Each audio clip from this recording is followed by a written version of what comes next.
Hey, welcome everyone to this week's Code in Cask. Looking forward to it.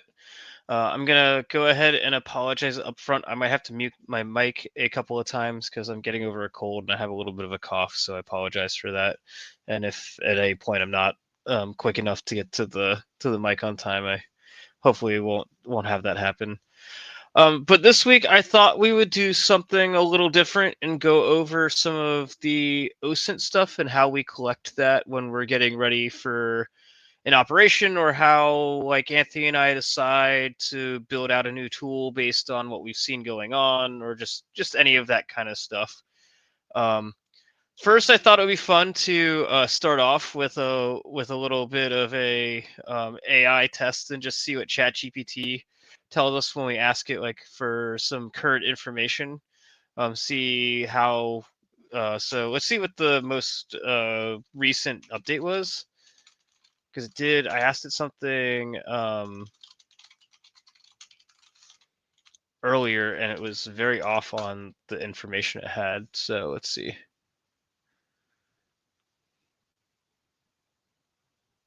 Oh, apparently there was an update today that was released. That's interesting.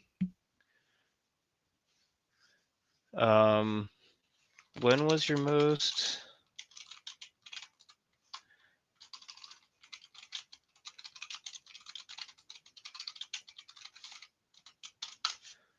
Let's see, when was its data most recently updated? It searches the web. Interesting. Trained on data on up to December 2024. Okay. So it can search the web for us, but so let's see what let's just say, what are the most recent exploits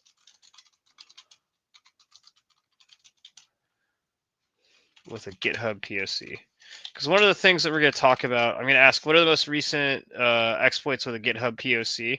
Because one of the things we're going to talk about is there are a lot of news articles you'll see about CVEs that were published in the wild, or were observed in the wild and patched by Microsoft on Patch Tuesday and those kinds of things, but they don't actually have any public POCs with them.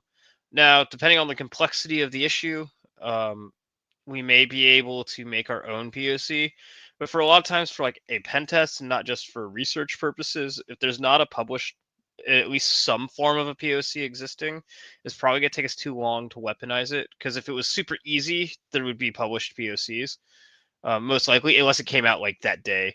But like when Invoke Zero Logon came out, I published like one of the first POCs, or I published the first PowerShell POC. It was about 2 days after some POCs had been published for like C# and like the original one, um, and and so just to like point that out, like mine was published like 2.5 days after it came out.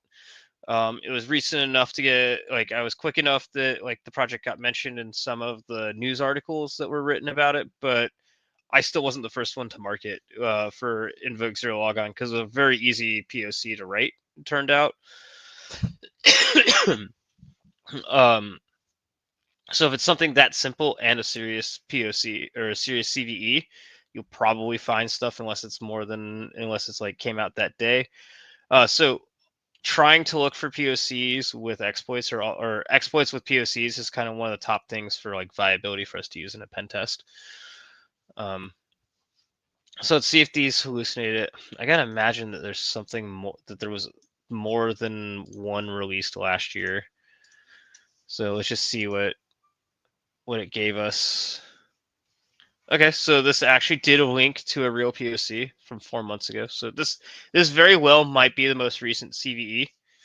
But but that's kind of like just an interesting way. Are there any others in 2024? I was just curious to see um,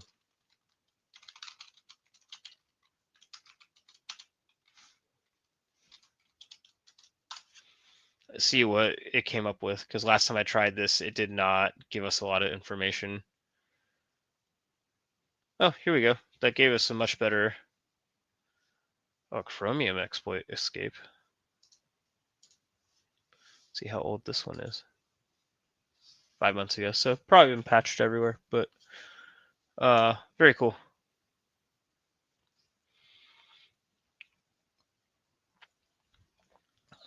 Let's see if there's any that have been released if we'd ask it to search for 25.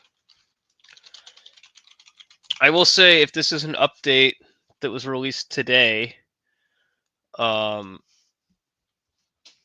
doing a much better job with hallucination. At least every link it's provided us so far has been a valid link and not a fake one.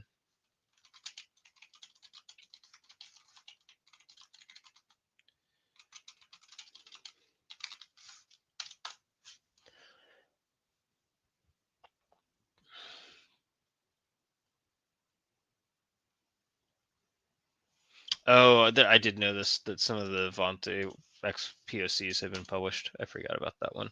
Yeah.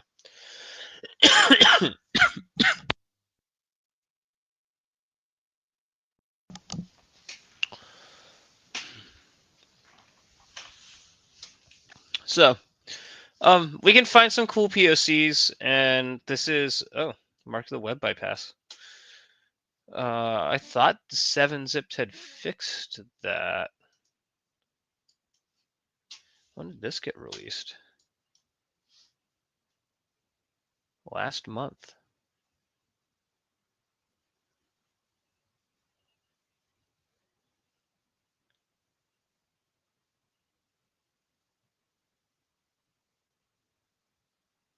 Huh.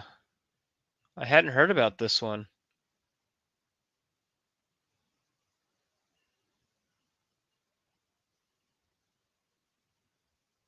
I'm gonna have to. I might actually use this for work. This is very cool.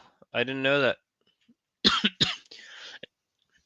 If you're not familiar, Mark of the Web is how Microsoft identifies potentially malicious files that were downloaded through like email or from a web page or something like that, and is one of the reasons that like VBA macros aren't as popular as they used to be, because Mark of the Web stuff has made it very difficult to get users to execute it. So any kind of Mark of the Web bypass is extremely useful for attackers. So I had not heard about this one, but that's very cool. So now that we played with that a little bit, I guess since the question got asked, we'll go ahead and introduce the whiskey. So this week I'm drinking a oh, the light's not great on it. There you go. I'm not sure that's readable, but a Elijah Craig Private Barrel. This one's 9 years old, 134 proof, so pretty hot, but it's pretty good. I've obviously had a decent amount of it, but I don't think I've drank this one on stream yet, so I figured I'd do it. I might go on a little bit of a single barrel journey over the next coming couple of streams, but I really like Elijah Craig's stuff. The batch proofs are really good. I enjoy those a lot. But this one's kind of a little on the hotter side. It's not as good as some of the single barrels I've had in the past, but it's interesting.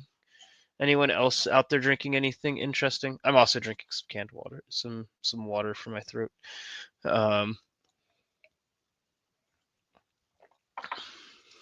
But it's very cool. So now that we played with ChatGPT a little bit, let me go more over how we do some of the actual like OSINT that I like to do. One of the things that I like to do when I'm starting on OSINT, I always start with Google. Google Dorks are really useful, and Google's good. But there's kind of two different paths we could talk about for OSINT. One is OSINT for research and development purposes, for deciding like what tool we want to go build based on attacker, like what's been going on recently with attackers and the trends and that kind of stuff. Or we can talk about OSINT if we're trying to find stuff on a company.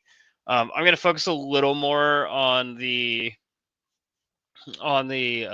like attacker trends side, just to show you guys kind of what we look at a little bit. But we could talk a little bit about like looking stuff up for companies if you want. Like I know I can't show it, but we are 2 for 2 on our most recent exercises for finding data, proprietary customer data on the open web usually through an IDOR vulnerability, which is like a traversal vulnerability, like when you can change the like slash something. It's usually, but a lot of those IDOR vulnerabilities actually end up getting indexed by Google. So even just Googling, we end up finding stuff that's not supposed to be there. Like we had a company that had some private boat stuff that was supposed to, some private draft stuff that wasn't supposed to be published yet that we found. Like it was all marked up for like draft only, not for public release, kind of thing. And then another one we found some. It was not the company that it was there. It was like it was in relation to the company, but it was like customer information about some bank stuff that they were doing to get approval for hiring the company. So like it wasn't them that had the issue, but we still found like data related to their company that wasn't supposed to be out there. So um, still super useful in 2025, but that's a long-winded way of getting to say that I always like to start using a incognito window, just because, especially if you're using Google, the searches are tailored to what you've been recently searching. So, like, if you play a lot of video games, or you research a lot, you do like a lot of stock trading, or you do whatever, and you're like Googling a lot of stuff, it'll influence the stuff it puts towards the top. So I tend to prefer starting with like a clean slate. Or you could go build a second profile that you always use for searching like cybersecurity stuff, and it'll make it more likely to bring up cybersecurity stuff for you. But I prefer starting with a clean slate. So we will go to, so we mentioned that mark of the web thing. So let's just see if we can find any recent information on VBA malware, just to see what's coming up. So the easiest place to start is to just go straight to the news and start filtering for more recent stuff. Some of this stuff is actually not crazy old. It's about 6 months old, but it is interesting. This one's from a month ago, and that is interesting because this is a very old TTP that we used to teach in one of our classes. So I'm curious that someone was a month ago. So we'll look at that, see if there's anything. A lot of these are probably just going to be like when you see these titles, you'll start learning like a lot of these are not necessarily the best websites. They a lot of times end up being like AI generated, or just like a reposting of old data. So even though it says that it was from September 5th, 2024, when we go look at it, it might be um, from a older report. But I know this one is real from June last year. This Hacker News one, I know that this is a real campaign that was ran because we looked into it. So this, so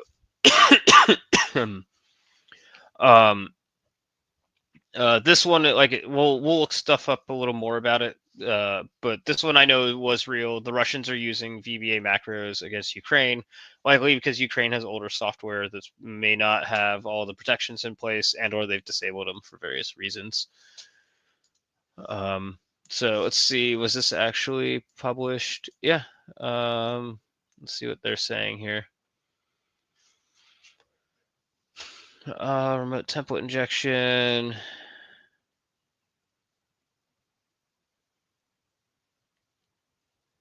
Yeah, this doesn't look like it's telling us a whole lot. So this is just going, this isn't someone using it, it's just walking through, but like remote template injection still gets tagged with mark of the web, so I'm not really sure how they would expect this to work in a modern environment without having settings changed. But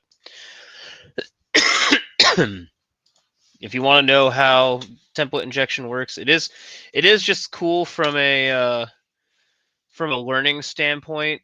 It turns out that like Microsoft Word documents are just fancy zip files, and you can use like 7-zip or whatever to unzip the file, a Microsoft Word file, and then go in and edit certain properties. And then that's what you're doing is where it pulls the macro from, you edit the template property, and to point to a malicious server that you control instead of like the Microsoft templating.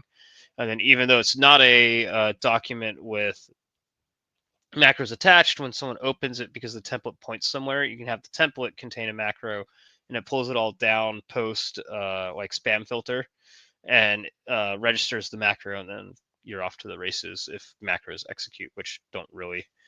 So our previous report, Stego campaign deploying Remco's rat and Agent Tesla. Let's see how recent this is, because Agent Tesla has been around for like over a decade, so this might be super old. They're pointing. Oh, so I mean, another if you like just interesting thing to research is the Agent Tesla stuff.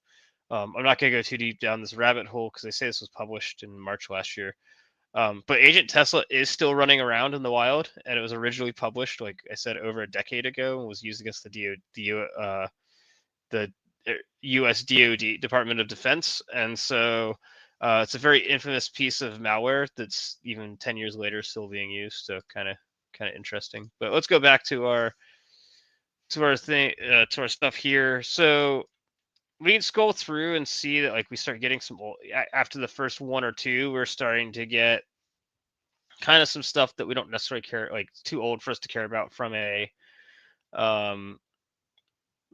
attacker trend standpoint. Like you see February 2022, that's when Microsoft kind of did all the stuff that killed off the popularity of VBA macros. So first things first, to make this easy, we can go in and when I click on tools,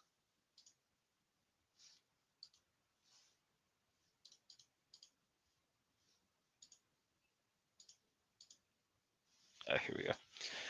So we can set to like the past year, and we can still sort it by relevance, or we can sort it by date, just so we get like a newer thing. Oh, this one sounds interesting.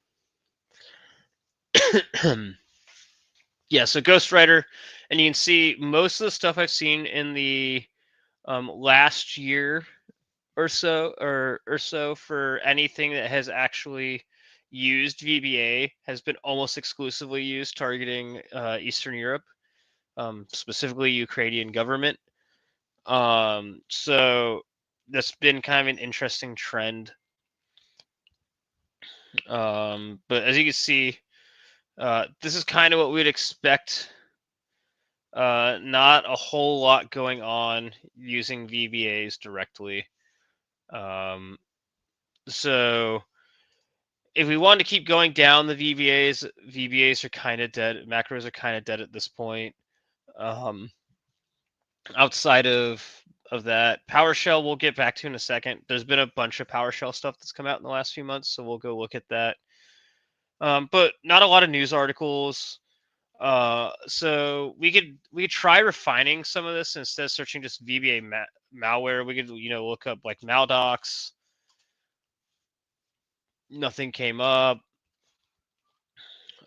We can look up for malicious malicious office. That's too broad.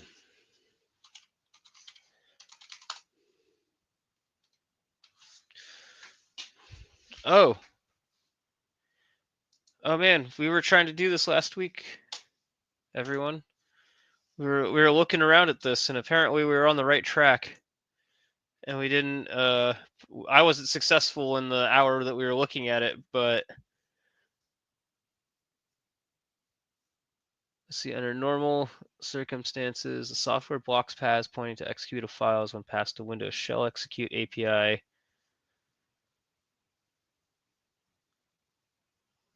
Non-file URLs, such as those using alternative URI streams. Interesting.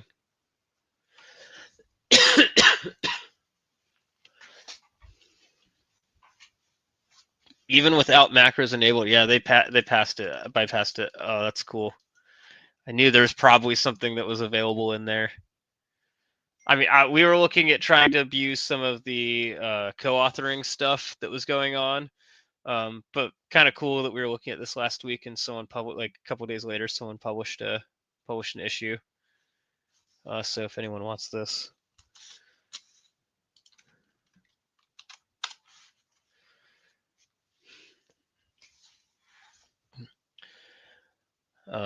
So let's see. installations, how it's, yeah.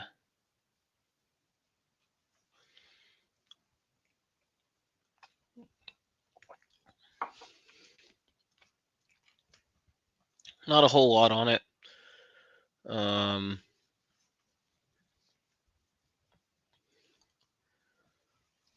Let's see if we search up just to see if anything. So this is a good example. So this came out 2 days ago. Probably not patched everywhere yet.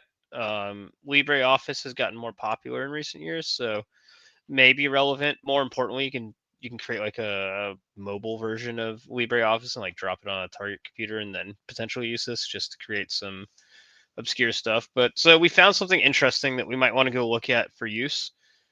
So you'll notice I have a bad habit of creating a bunch of tabs, but when I'm doing this, but so we go create a new tab and we can just go look up like specifically what is going on with this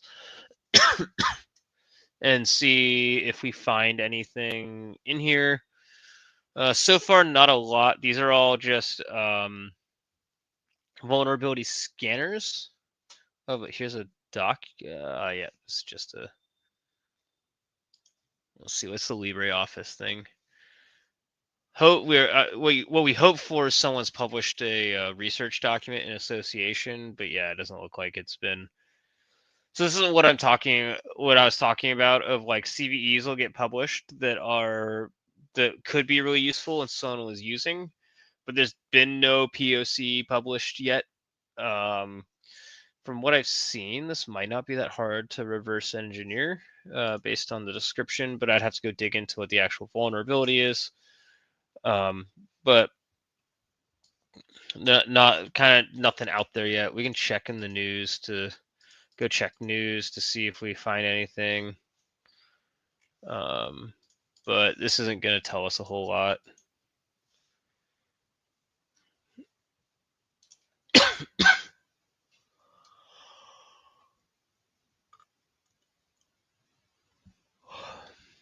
Yeah, no research published on. That's a bummer. So even though we didn't get any hits in the news, that doesn't mean that stuff hasn't been coming up. So we can go somewhere like Alien Vault and look up some stuff here.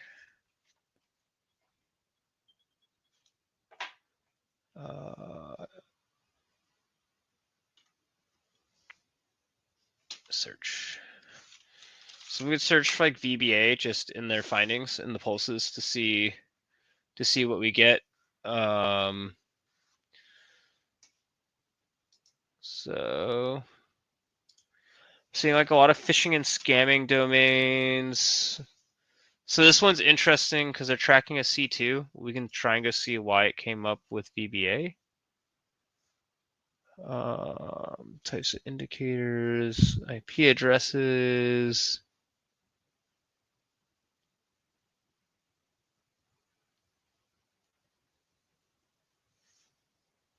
I wonder why this came up under VBA. I'm not seeing anything that's indicative of VBA. We can go look at the Malpedia entries and see. Okay, maybe this is a false alert.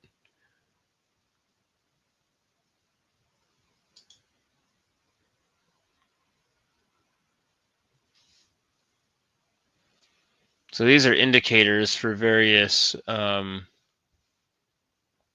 families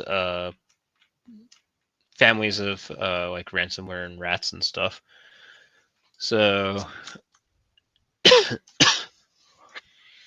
so these are the IP addresses that they're seeing in the domains that are being used by them, but I don't see anything indicating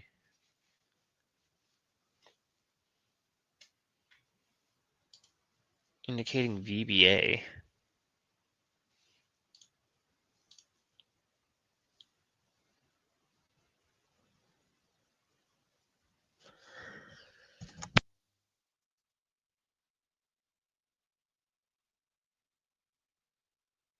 Yeah, nothing showing VBA, so I'm not sure why that one came up. So JavaScript.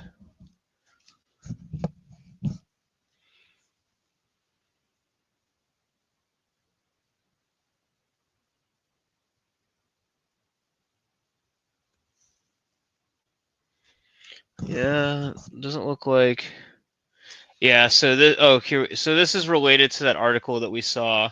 It was talking about threat actors using from Talos using MacroPack that we opened that we haven't gone and read yet.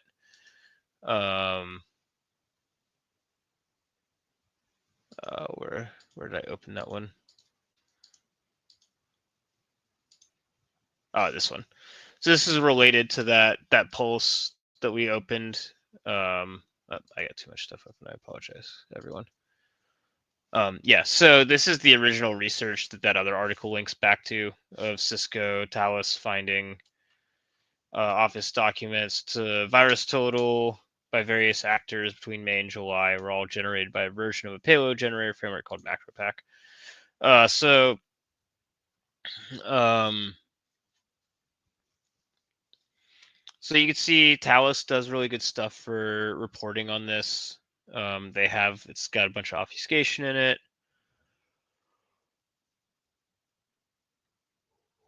They're using junk code to manipulate it to make it harder to detect by adding a bunch of stuff.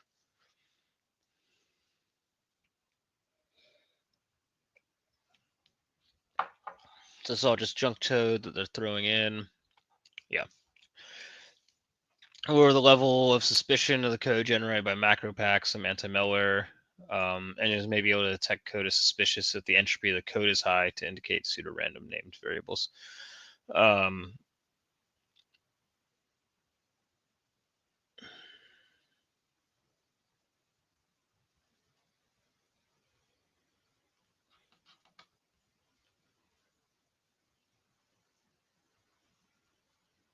Yeah, so if you've never, we teach this like in our code obfuscation course. Basically, the more you obfuscate stuff, sometimes the obfuscation itself is an indicator more than the actual payload. But so not a lot, just other than they were seeing virus total stuff. And the documents look like they were uploaded in China or from China, which is interesting.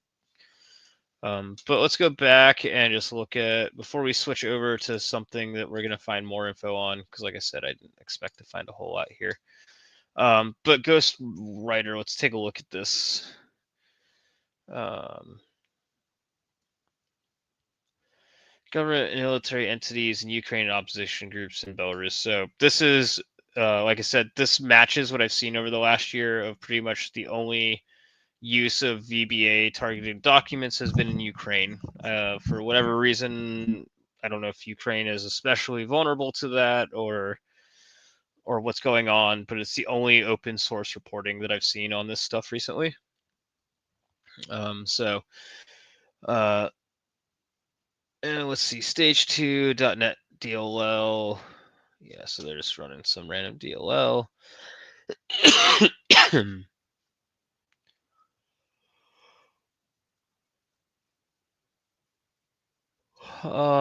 Scripts deploy downloader, variant known as Picasso loader. Let's see.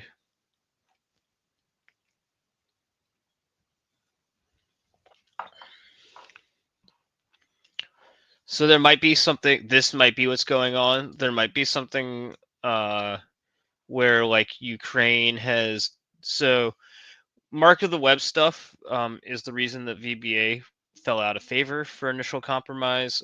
There are some cases where Mark of the Web may have been deactivated for a customer or a target.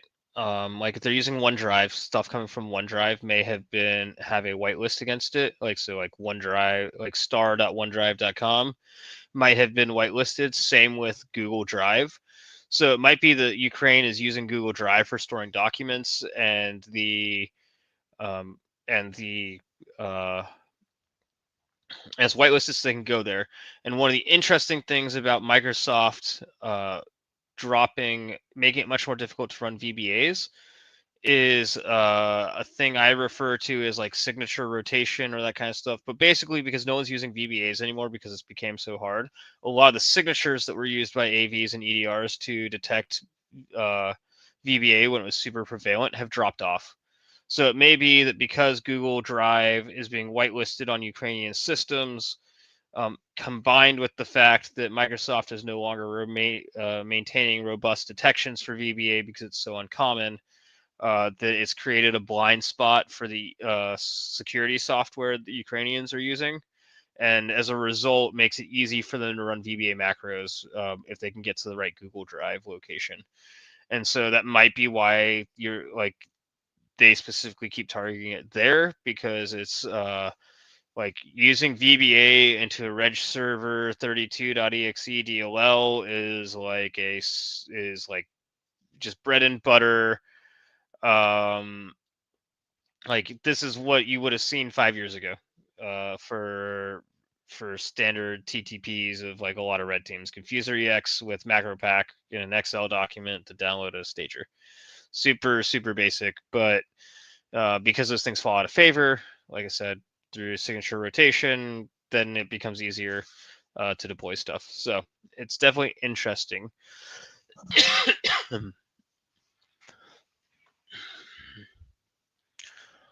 So they create decoy Excel files that appear legitimate, such as a list of.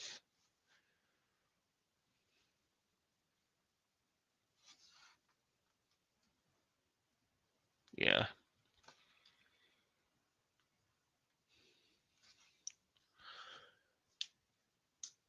So it says lines. Oh, so they think it's Belarus that is running it, not Russia. But reality is that anything Belarus is doing is probably being directed by Russia. And they're using Ghostwriter. They have a loader that's exclusively associated with Ghostwriter, so pretty convincing.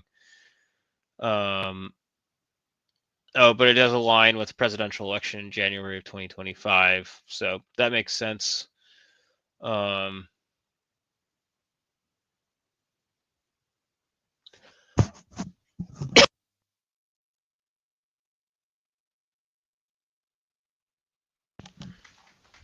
So this is all interesting, but kind of all we're gonna get in terms of stuff like this. So let's move on to my other pet research project, and let's go to, or well, so we'll do two things. So we didn't find a lot with macro or with our VBAs in here with Alien Vault.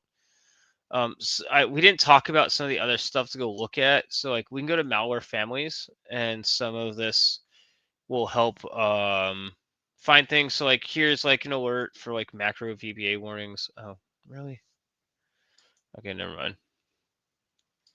Looks like they put up some additional firewalls that they didn't used to have. But let's just do a quick search in here, because it'll almost certainly turn up nothing recent. We'll put in some Iron Python stuff, Iron Python, just to see if we get any information on it.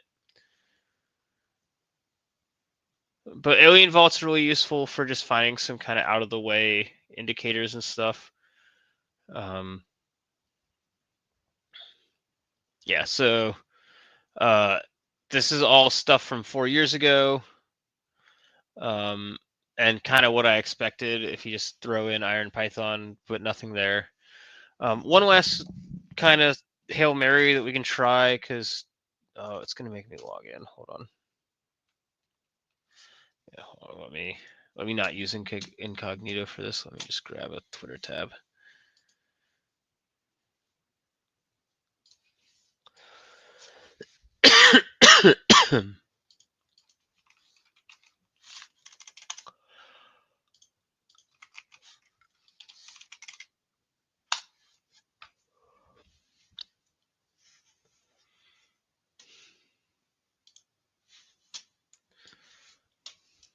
Twitter used to be like a really good place to go find some kind of maybe less known blogs and that kind of stuff that would come up when you searched for stuff. Oh, yeah, so we'll see. Yeah, so this brought up something from 2019, which stuff is old, but not that old, because 2022 was when stuff got blocked. So we'll just search malicious macros.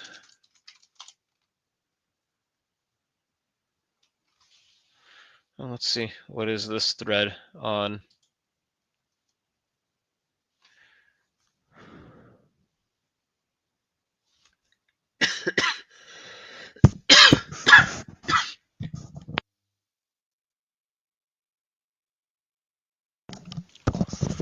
Oh, so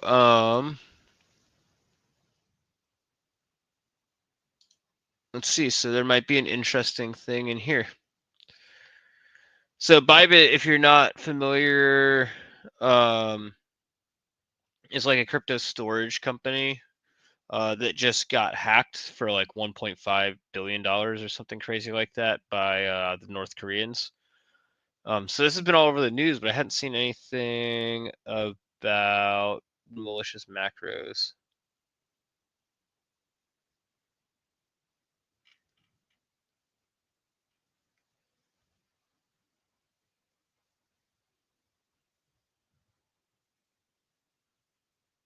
Let's see. So this is from Safe Wallet. Let's see, that this person might not have been,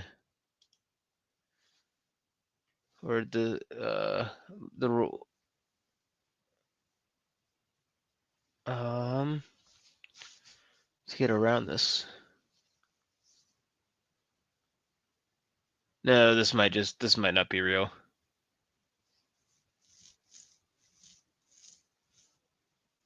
Yeah, this is just someone making something, probably making something up. So this is one of the things that gets a little interesting when you start trying to deep dive some stuff for OSINT that's not necessarily just like a pre-built news article, is we may find references to stuff, but it's not always true, especially when you're crowdsourcing social media and that kind of stuff together for aggregates. A lot of people make statements that if you once you start digging into them, might not be all that recent. But so we go through that. Still not finding a lot of information on here. We'll dig a little more on VBAs, and then we'll go look at.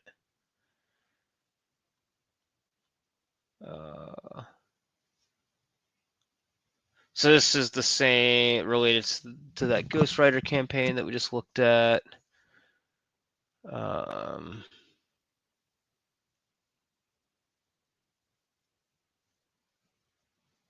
Same thing.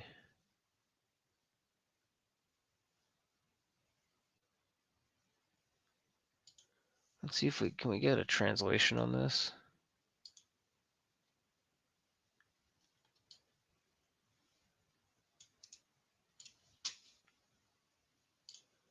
Let's see Google Translate.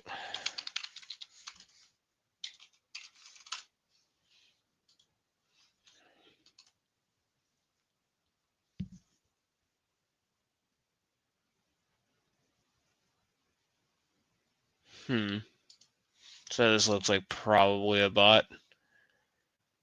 Anyone want to go check out the sketchy website? Let's see. Let me pull up a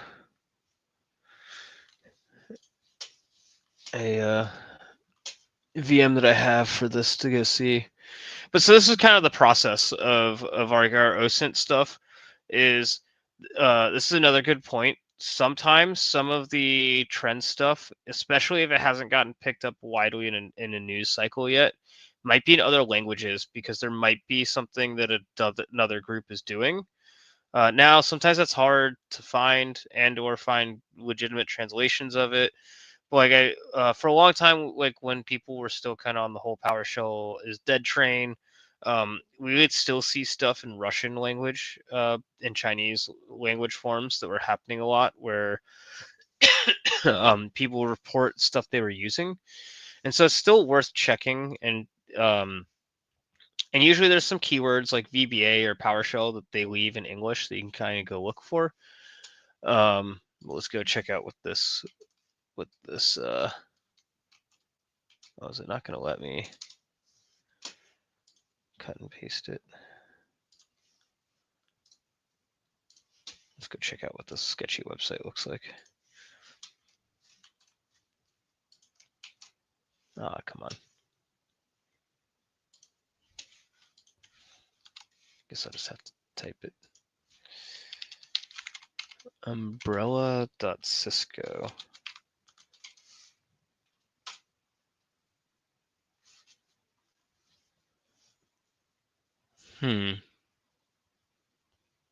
Yeah, it's probably just a bot. Because this looks like a actual Cisco page. Because that's the parent domain. Unless someone figure out how to like subdomain hijack them, like domain hijack them, which I doubt.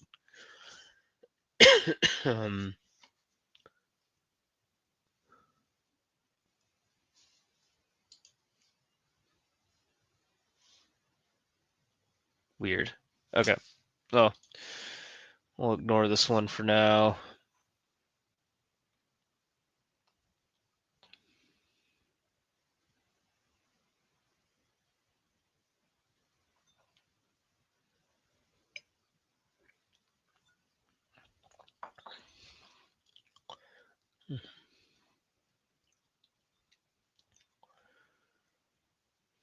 Yeah, this is clearly AI generated stuff. So nothing else. Nothing much going on here.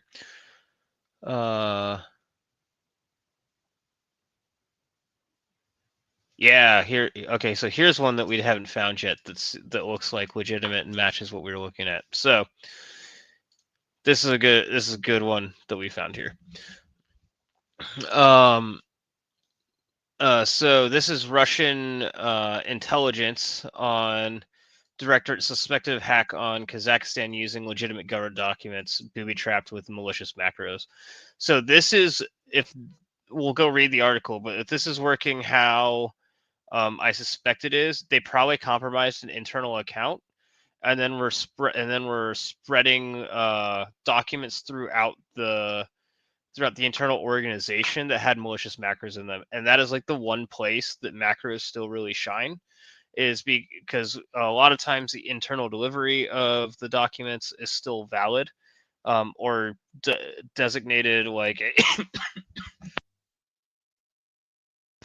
a trusted location, and so you can get people to open documents from like shared drives, and they'll just launch the macros.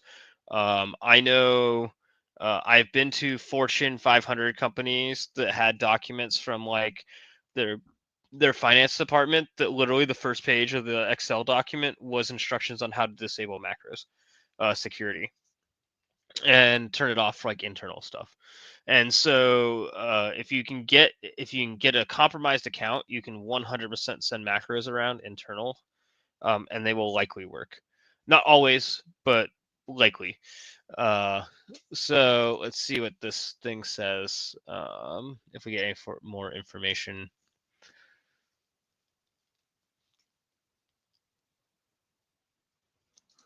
So let's see. So this looks like someone published. Yeah, so this looks like the original research. So this is another thing that when you're doing OSINT, you'll run into. A lot of the news articles don't actually give you the original research. They're a summary of the existing research, and so this looks like our original research, or the actual research project that was published. So we don't really, for this part of it, we don't really care about what's going on with the overlaps in which group. Okay, so they found 18 docx files with embedded macros. Yep. Yep. So almost all documents likely originally belonged. This means that they had probably been marked as from a trusted zone for the documents using that mark of the web stuff. It's I'm blanking on the name for the data meta tag, but there's a meta tag associated. And once it's from that zone, as long as it's coming from a trusted source, then it maintains that tag.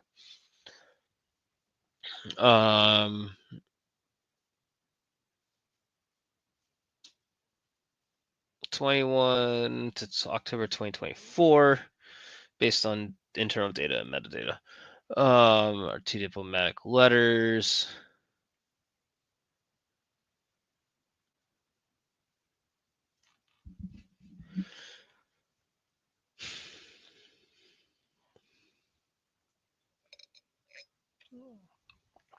Okay, so here's the actual infection chain, which is what we care about.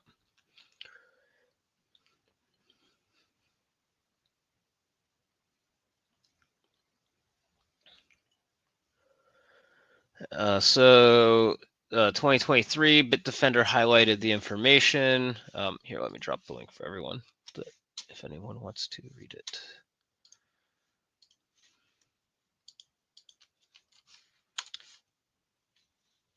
Oh, someone said they had a thought. What's your thought, Gamer James? Feel free to express it.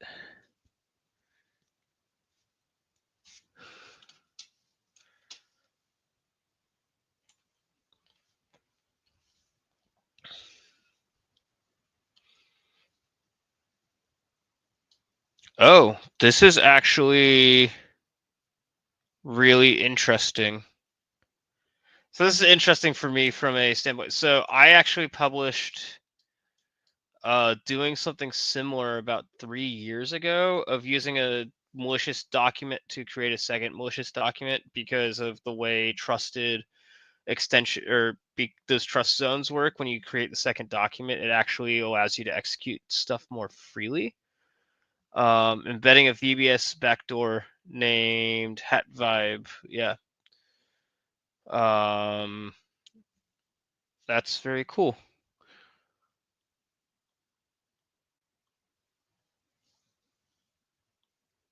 So it downloads the security settings, which asks the user to execute macros by altering. Yeah. So basically, oh wow, this is actually, huh? This is like the exact attack chain that we published in our XLS entanglement stuff.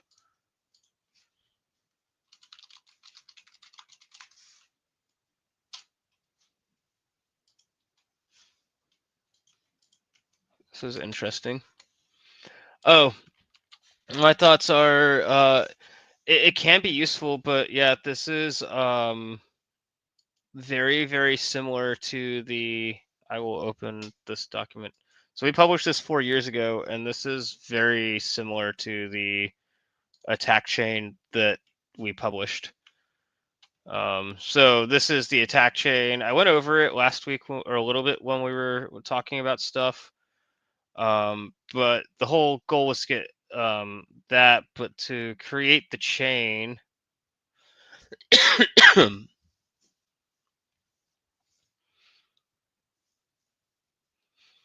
Yeah, so this is where we're talking about there are several default trusted locations that are user editable to examples.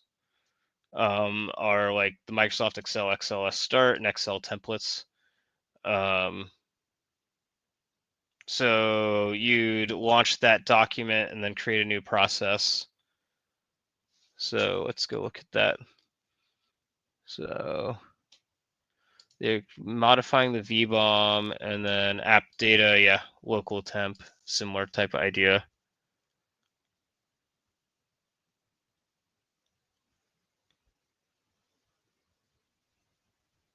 Hidden Microsoft Word instances will execute silently as the access VBOM registry has been previously altered. Macro embed the second document. It gets malicious VBA code from variables in its settings and executes 2 methods from this code. Yeah, so the reason they're modifying that access VBM document is to create a ability to update the document and reflectively load code on the fly. And so that's very interesting.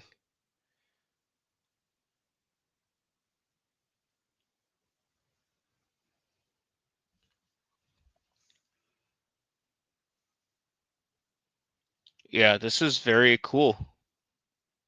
Yeah, so this is very it looks like a little slightly more elegant solution than what we came up with, but this is very close to the XLS entanglement concept that we published. Not quite as fully in the XLS as like we were originally publishing, but it is. It's very similar. You can see, so you have the fishing dock, which creates your second mal dock, which then creates the dock that goes to the server. So ours shows a slightly different diagram, but essentially the same. So that's really interesting. I'm gonna have to do some more research on this.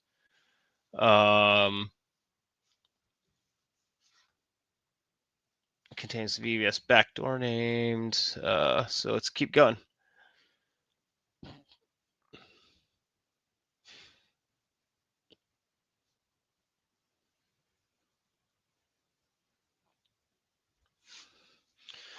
So setup local seem to be chained together to be a seed from different C2 endpoints during our analysis.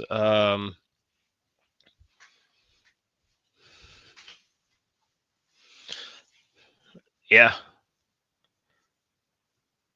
this is very interesting.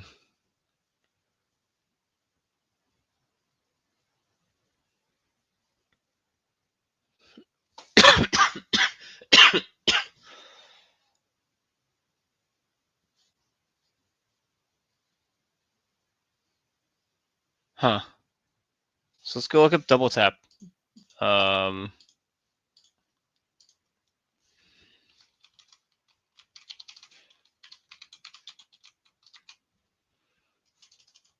But my opinion is, in terms of just VBA malware in general, is that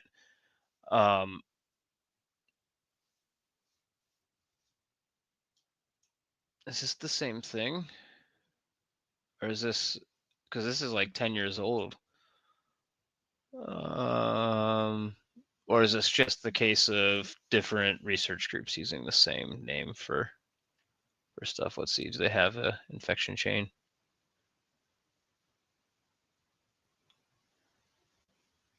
Yeah, this is not the same thing.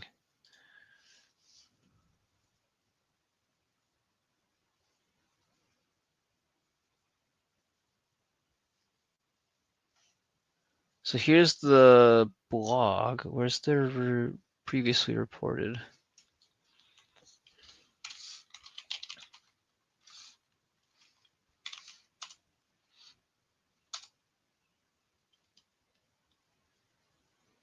Oh, okay. Double tap is what it's called.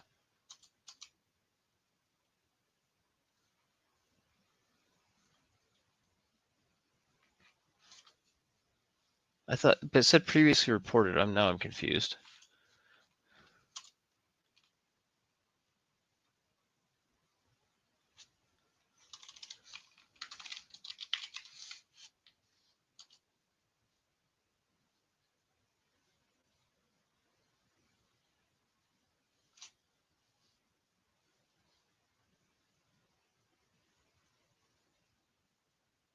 Oh, previously unknown. Okay, but their phrasing on this was confusing. But VBA has its place to use things, but is not always. It's not the kind of first choice tool that it used to be, which is sad because there was some really cool stuff.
My headset turned off. I apologize. Can you guys hear me now? Hopefully you can hear me. I've been talking for like 3 minutes without anyone hearing me. Yeah, sorry about that, guys. My headset apparently turned off. I saw the comments and then I looked over and saw that my headset wasn't on. So what I was saying is, I was kind of going over a little bit, since you guys couldn't hear me.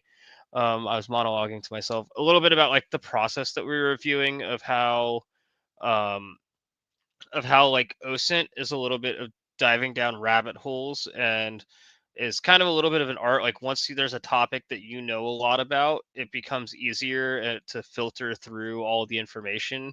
But this is what a lot of like those OSINT, those companies selling like their threat intel feeds and that kind of stuff is doing. They're paying threat analysts to go do all this deep dive and dig through all these websites. Some of them have like also like higher value sources of information, like they have found a way to get access to like an underground forum where people are selling data and potentially new tools that they have access to, some of that stuff, because those forums aren't always the easiest to get into, um, but the more you do it, the more you'll find kind of key flags that you hone in on. I'm not sure if you guys heard me, but like I was talking, like when we're going through all that Twitter data, it's um, I've done it a lot, and I know things about VBA macros because I've done them a lot. Where like that first one we looked at, I was like, hey, that looks like AI art, so it's probably not a real article because they wouldn't have used AI art in the image like that. And then, well, and in particular, crappy AI art where like all the words were nonsense and kind of stuff.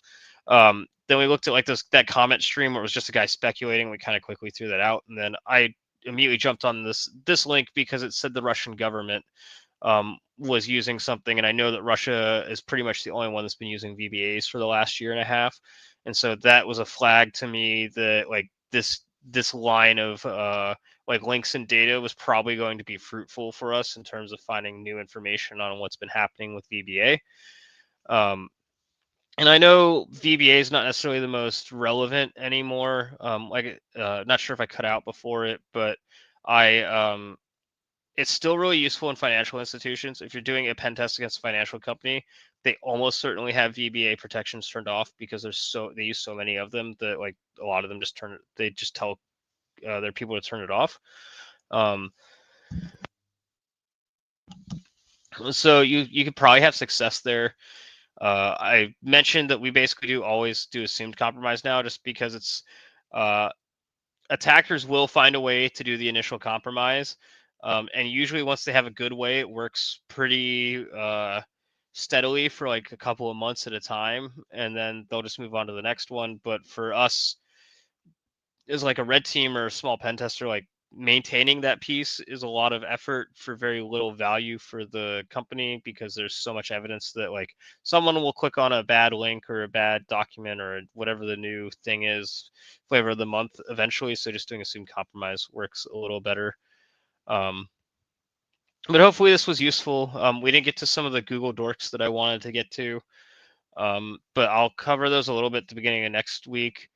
But I did pick VBA as kind of a niche topic because I knew there wouldn't be a lot of data, so it would be a little more interesting to try and dig through stuff to see if we'd find any recent reporting on it. And we found like a pretty cool article on it. So hopefully you guys enjoyed it this week. And if you have any questions, feel free to ask on our Discord or join us um, next week, or hit us with a question on Twitter or Twitch or whatever. But thanks everyone for joining.